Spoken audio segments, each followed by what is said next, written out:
I would follow Mike to the toilet. You know what I mean? I am Marcus from an LGBTQ plus publication, Pink News. First, I wanted to start off with a question about the community because the White Lotus has become such a huge queer favourite for the community. What is it about Mike White and the show that us as a community are pulled towards?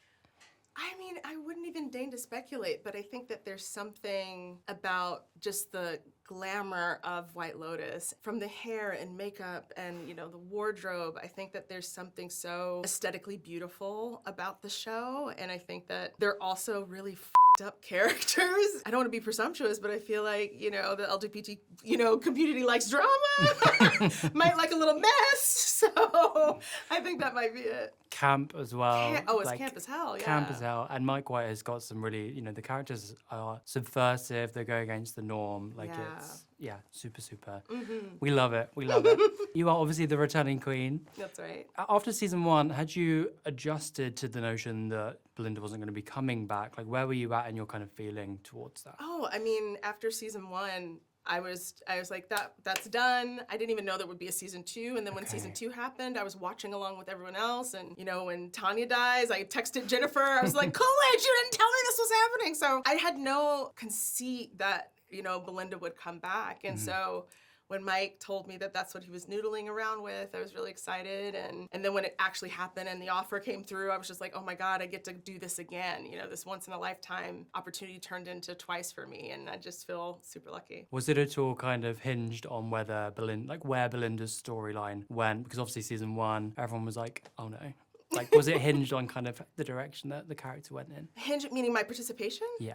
Or were you just like, no, I would follow Mike to the toilet. You know what I mean? Like, I love him. I love his work. Yeah, he's a true sort of auteur. Like, his eye is like no other. His storytelling is like no other. I trust him implicitly. We collaborate on the role. We did season 1. We did it again this season. And so being able to work with him to sort of, to deepen the character's story and history, it's just a joy.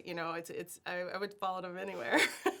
There is nothing that the fans want more than a happy ending, again, especially after the end of season 1. You obviously can't say, but any hopeful words about the direction of travel for Belinda this season? I mean, I can't, I've signed my life away, so there's so much I can't say, but I think that it's a really cool season because we get to see Belinda outside of, her hospitality role, and she's learning more about it. She's there for work, but she also gets to be a guest at the White Lotus, which makes her, a possibility.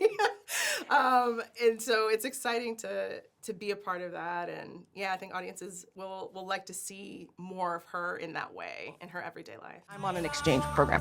I'm starting to feel like something good's gonna come out of this. Anything can happen, Anything can happen. It's the White Lotus. She's game. She's one of, Honey, anything can happen. Obviously, this is like a whole new cast apart from yourself. Was there anyone that when you were working with, were particularly inspired by, that you've maybe wanted to work for a while, that was, just incredible for you to do? Literally everyone. But I would say, for me, I've been watching Parker Posey since I was old enough to rent a movie that's dating myself, because they were actually VHS tapes. And so meeting her was just from House of Yes, Waiting for Guffman, all of these iconic movies that kind of raised me. And so it was just really cool to be in her orbit. It's just ridiculous, the star power of this season. And yeah, I just feel lucky to be able to share, this show with them. Are there any super queer actors that you think, yes, you would do an amazing job checking into the White Lotus? Oh my God, there's so many. There's a stand-up Sam Martin, which I think would be cool. Or Mae Martin. Sorry, I think they would be cool. Mae is incredible. So funny. I feel like you need that kind of dry wit to deal with some of the big personalities. And, having done the show before, is there a moment, a scene, a quote that defines your time? That you will remember forever? From both seasons? Of just will stay with you. Yeah. Welcome to the White Lotus. This is Belinda. How can I help you? Sounds great. And then just lastly, tell me about working with Mike White and why that has been such a privilege for you. I mean, I've been a fan of his from the beginning. I'm talking Freaks and Geeks, Enlightened. I came to know him specifically when I saw him in The Good Girl, having written that, and he did a part in it, like he had a small part in it. And I loved the movie so much, and I'm a nerd, and I'm looking at, the credits, and I'm like, oh, he wrote it and he's in it. As someone who also is a multi-hyphenate who writes and is in front of the camera, it was such, an aspirational introduction to his career, because I was just like, oh, you can do both, and he understands the actor. And working with him, I think, too, you have to remember, like, I did an audition for White Lotus. I just met with him season 1, and he offered me the gig, and of course then it wasn't like White Lotus, like now it has an echo when you say the name. Back then it was just, kind of regular, and the way we spoke together, like we just got along in terms of just like being nerds about art and writing. Yeah, it's an honor to say that his words, I feel like he's this,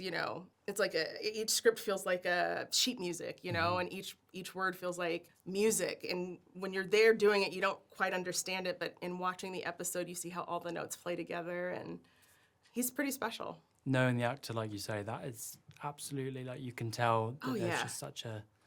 There's an intimacy with a writer-director, because not only are they just like trying to craft the moment in the moment, but they've done so on the page, and so there's this intimacy they have with the script, and to be with someone who knows it backward and forward and like can really pull out the performance and challenge you in ways that you didn't know you could, and definitely. yeah, he's special.